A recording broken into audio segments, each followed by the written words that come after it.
Welcome back. Ahead of his US visit, Prime Minister Narendra Modi launched his Make in India campaign in New Delhi on Thursday. TV Today's managing editor Rahul Kawal spoke to students at Columbia University who said they had high hopes from this new campaign and wanted to come back to India to become a part of India's growth story under Modi's leadership. Huge amount of interest amongst the Indian American community out in the street. But currently we're at a classroom at one of the world's best universities. This is Columbia University, the engineering school, and we've got a whole bunch of students and professors with us. Let's find out what these students, some of the sharpest minds studying and teaching at Columbia, make of Prime Minister Modi's first big visit to the United States. Thank you all so much for joining us at Columbia University and allowing us into your classroom. Really appreciate this. I want to begin by asking how many of you will be attending Prime Minister Modi's public event at Madison Square Garden? Wow. Is there anyone who's not going? That's pretty much the entire classroom. Just a handful of people not going, but about 80-90% of this classroom going for the Madison Square Garden event. Why is it that you're excited, and why is it that you want to take time out of your classrooms and go and see what the Prime Minister is saying? I've only heard about how charismatic he is, what a resonant speaker he is, and how he inspires masses. I think this will be the first time I'll actually be part of one of his amazing speeches. So I'm really, really excited. Have you followed the Prime... If you all could just give me a quick introduction about who you are, where you study, which class. Have you followed the Prime Minister's political journey, and why is it that you want to be at Madison Square Garden when he speaks? Hi, I'm Beena. I'm an urban design student here. I'm really amazed by his 100 smart cities plan, and I think I'm going to go there to hear more about it. Okay, who else is going to be there at Madison Square Garden when the Prime Minister is speaking? Why do you want to listen to Modi? I'm Jaskaran and I am studying public administration. So this is my second year over here, and the elections typically happened in May, and that is when I was in USA. I was very excited about a regime change that was much predictable after the public response, and I missed being a part of the Indian election. So it's a great event with Modi for the coming to the US for the first time, and I would like to see what kind of a response he gets in the US. Okay, this is huge amounts of interest, because I've traveled with Prime Ministers in the past to the US. Never have the Indian American community or Indian students ever been as excited about any politician. What is it in your view about Modi that makes him exciting and worth listening to? Hi, my name is Sonalika and I'm doing public administration. I'm a first-year student at Columbia University. For me, Modi is a great speaker. I've only followed his speeches on YouTube mostly, and I would like to listen to what he's saying, especially in the US where he's been denied visa for so many years. It would be interesting how he, what is the sort of speech he uses, what is the sort of dialogue he uses to address the Indian community here, especially because I'm from New Jersey over here, and I see that there's so much support from the community, the Indian community in New Jersey, and people are really rooting for what he says and how he's going to develop the relationship with I them. was in New Jersey in one of the suburbs recently, and somebody joked over there, if Modi were to stand for elections in Jersey, he might actually win. Just the number of Indians who stay there. But what, in your view, makes Modi different from other Indian politicians, and why are you keen on listening to Modi? I think after Modi has come to power, the kind of positivity that's around, even he focuses on very small micro and macro issues. I think that is what is mainly driving popularity between public of Modi. Is there everyone over here who's completely rara over Modi, or do we have dissenting voices as well? One dissenting voice, 1.5 dissenting voices. Okay, we've got a couple of more dissenting voices. Good. I was wondering whether this is going to be one-way traffic here at Columbia. Why is it that you don't like Modi, or what is it about the idea of Modi that doesn't appeal to you? I think what's your name? My name is Ajit. I am also doing public administration, first-year student at Columbia University. So Modi is very investor-friendly, and he's pro-economic growth. And I just want to look at, I'm not against Modi, I just want to look at how he is going to bring in the aspect of rural development and agriculture as a part of inclusive growth in India. Do you think he's more about big corporates, profits, capitalism than about caring for the poor? No, I don't deny that he doesn't care for the poor, but I think I would like to wait it out and see how things turn out. So you're saying let's not get carried away. Yes. Let's wait to see what he can do. You also put your hand up when that question was asked. What is it about Modi that you're suspicious or doubtful about? One thing that you asked was that why am I interested in attending his speech? And I think there are two major. So you don't like him, but you'll still go. Yeah, I'm definitely going. It's a big moment that India's prime minister is here after such a long time. The two reasons I was mainly interested in going for the speech was it's going to be very historic that after almost a decade of being denied to come to the United States, he's coming here. So I'm interested to see if he'll make a remark about that in the speech itself and how he'll include that part, that why wasn't he here, and if he'll address that elephant in the room. And secondly, the other part is that Modi knows, as well as his team does, that he is internationally very criticized for his past roles in the Gujarat riots. So I want to see if he's gonna appease the American crowd here at Madison Square Garden, and if he's going to address that, and if he's going to address his criticism. So that is this aspect of being denied a visa in 2005. Two people have mentioned it. Do you think it adds an extra edge to this relationship, the fact that there is this sense of being denied a visa and despite that being so triumphant and coming here? You think that makes a bit of a difference? In what way? Yeah, it actually does. I mean, initially, if you see, American attitude has been kind of reluctant in allowing him, giving him a visa over an issue which, when the Supreme Court of India gave a clear verdict on him. But again, he is actually coming over here. He's forgetting everything. It is a big edge for us and India and Modi. Okay. Why do you feel Modi being denied a visa is still an issue? Actually, honestly, I don't think so. Because Modi as a Prime Minister, the biggest thing that he's done is with regard to foreign affairs. I think the biggest steps that have come in the last 2 months are his visits abroad, the whole SARC being here, for the inauguration. So he's taken fundamentally huge steps. And given that, I think it's great of him to have I don't expect him to raise the issue at all. Do you study business? I'm Hariharan, and I'm from the International Affairs program at Columbia. And so I honestly don't think he's going to make it an issue. I think Prime Minister Modi is a very different person than what the Modi that people usually associate is. So I think props to him for that. Okay. We've spoken to some of the students. I want to move across and speak to some of the professors as well. Let me start introducing them to you. Starting from the immediate left, we've got Vishal Mishra. He's a professor at the Department of Computer Science at Columbia University.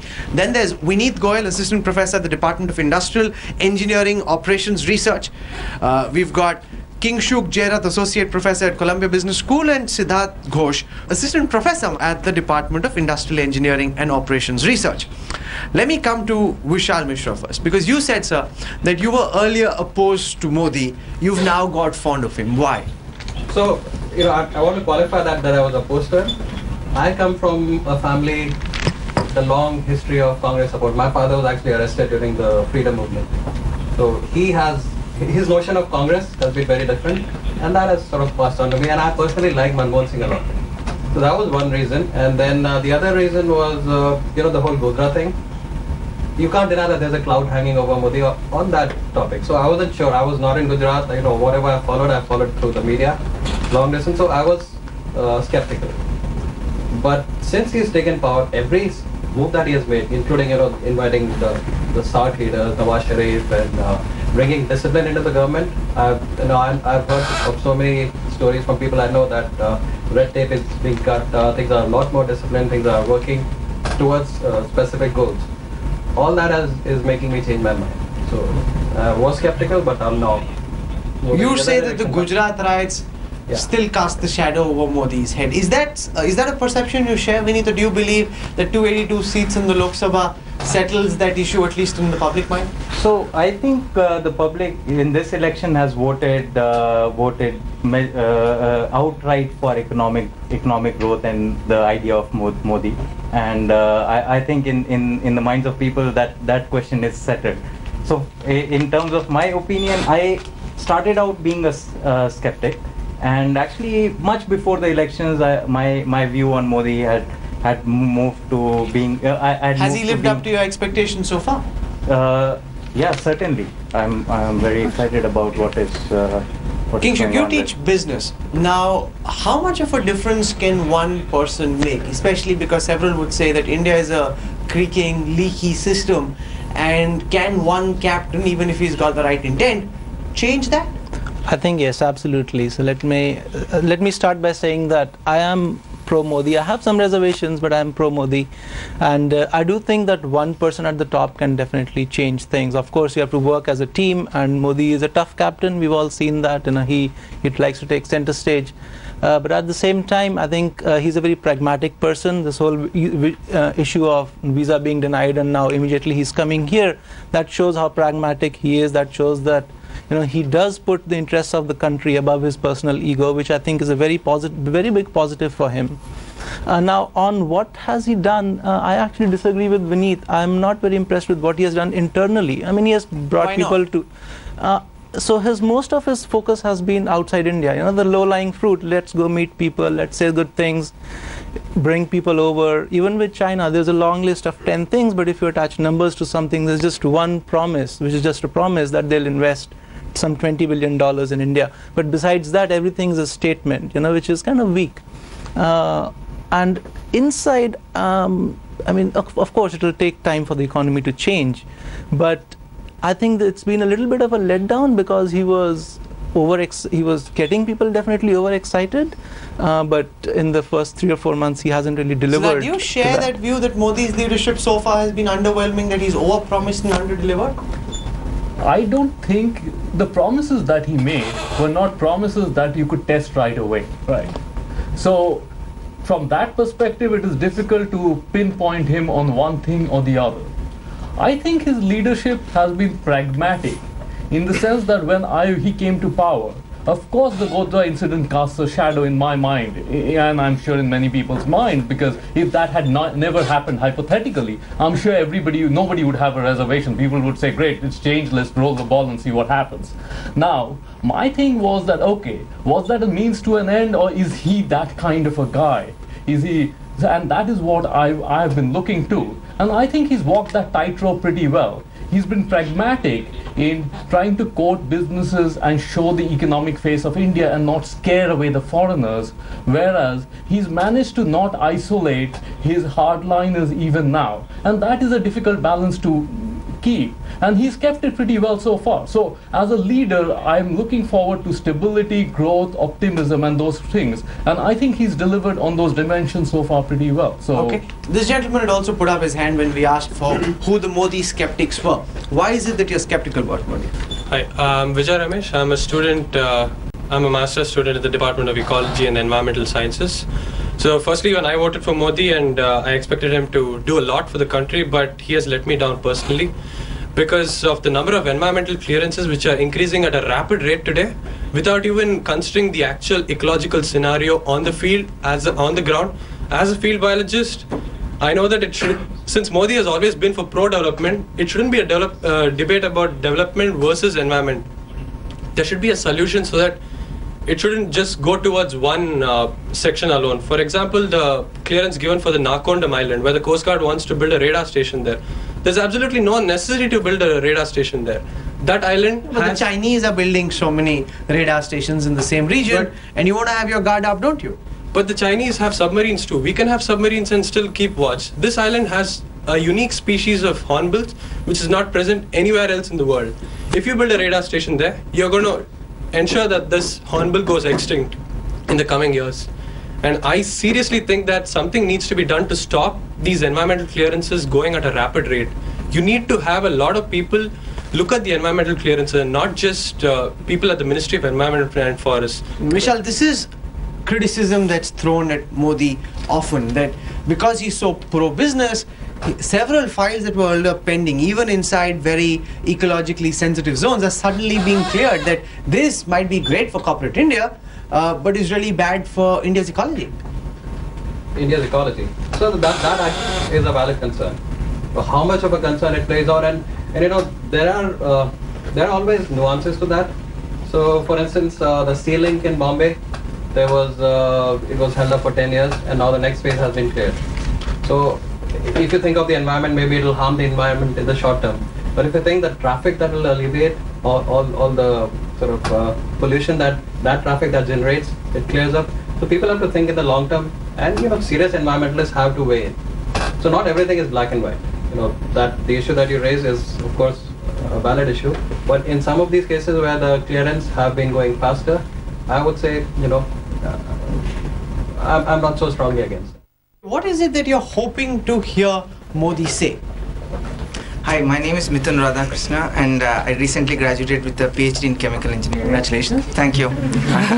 So basically there is a huge sense of excitement and anticipation to listen Prime Minister Modi speak. Personally, I have followed him since 2012-13 and I think I've dedicated a lot of time listening to most of his speeches. And personally, even sitting here while you were supposed to be studying? Yes, exactly. That's why it took me maybe 6 months more to finish my thesis. So basically, the one thing when I hear him speak, it increases the confidence in myself 100 times. So I must just tell our viewers that this gentleman sitting here was coding for Cricinfo when you were also doing your PhD, right? Yeah. So it happens. You're actually in good company. You know, he set up Cricinfo, so you're. So you're personally responsible for reducing India's GDP by at least.